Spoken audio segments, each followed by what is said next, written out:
Hello, bachcho. Let's see the question. So the question says how many different terminal alkynes exist with a molecular formula C6H10, and we have to identify the structural isomers only. Option A 1, option B 2, option C 3 and option D 4. तो हमको क्या निकालना है कि 6H10 formula वाला हमको कितने different terminal alkynes मिलेंगे और हमको उनके से स्ट्रक्चरल आइसोमर्स देखना है। तो चलिए सबसे पहले देखते हैं इस क्वेश्चन का की कॉन्सेप्ट क्या है। तो इस क्वेश्चन का की कॉन्सेप्ट है DBE, that is double bond equivalence, and terminal alkynes।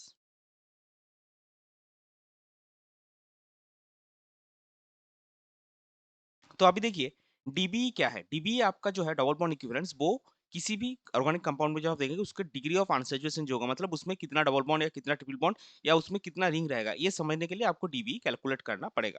तो डीबी का जो फॉर्मूला है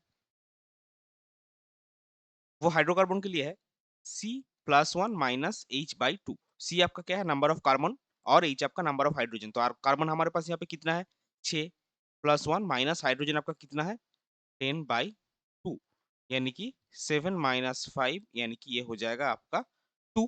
सो अगर आपका Db2 है, इसका मतलब क्या, इसका मतलब Db2 का मतलब आपके पास दो डबल बॉन्ड हो सकता है, एक रिंग एक डबल बॉन्ड हो सकता है, या फिर एक ट्रिपल बॉन्ड हो सकता है। और हमको इस क्वेश्चन में देखना क्या है, टर्मिनल अल्काइन। तो Db2 का मतलब जो आप कंपाउंड लेंगे उसमें आपको 1 सी ट्रिपल बॉन्ड सी मिलेगा। अभी टर्मिनल अल्काइन क्या है, तो सी ट्रिपल बॉन्ड सी आपने देखा है कि अल्काइंस होते हैं। तो अगर आपका कोई भी अल्काइन ऐसा हो जिसमें आपका ये वाला पोर्शन हो, जिसमें आपका ये वाला पोर्शन हो, C triple bond C H, तो ये आपका ये वाला अगर पार्ट रहेगा तो उसको आप बोलेंगे क्या, टर्मिनल अल्काइन।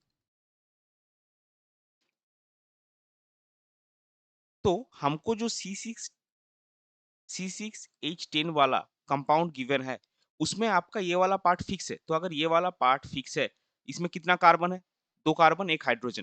तो इसको हम ऐसे लिख सकते हैं C4H9 C triple bond C H। ये पार्ट आपका फिक्स है क्योंकि आपको बोला गया है कि टर्मिनल अल्काइन। तो हम क्या लिख सकते हैं, दोनों को कंपेयर करके, देयरफॉर ये जो ग्रुप R हमने लिखा, that is equivalent to C4H9।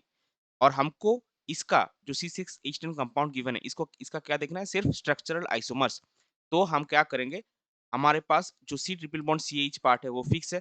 हम और एल्किल चेन जो है वो C4H10, इस एल्किल चेन में कितने स्ट्रक्चरल आइसोमर्स मिलेंगे, यानी कि चेन में जो बॉन्डिंग का अल्टरनेशन होगा वो हमको देखना है। तो चलिए वो देखते हैं। तो C4H9, तो सबसे पहले आप क्या करेंगे, बाय डिफॉल्ट एक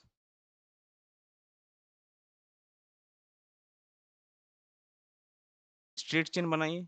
देखिए 4 कार्बन हो गया आपका, 3 दूनी 6, 3 नया 9 आपका हाइड्रोजन हो गया, सी ट्रिपल बॉन्ड CH, एक ये हो गया। अभी आप इस ये जो चेन है इसमें आप चेंज करवाइए। इसमें अगर आप चेंज करवाएँगे तो देखिए आपको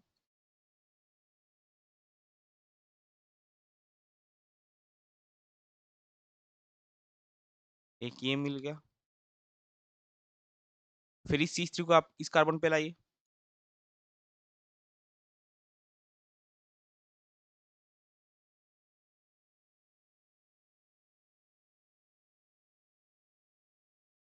और लास्ट में आपका होगा,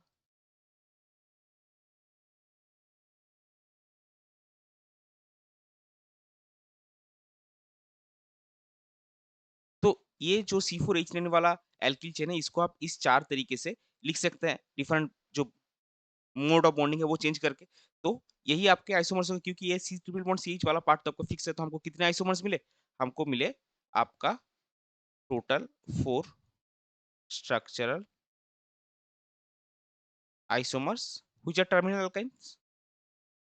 तो हमारा आंसर फाइनल आंसर क्या होगा, 4, जो कि देखिए ऑप्शन डी में है। सो इस पर्टिकुलर क्वेश्चन के लिए आपका करेक्ट फाइनल आंसर हो जाएगा option D, that is 4। I hope you understood it well. Best of luck, thank you.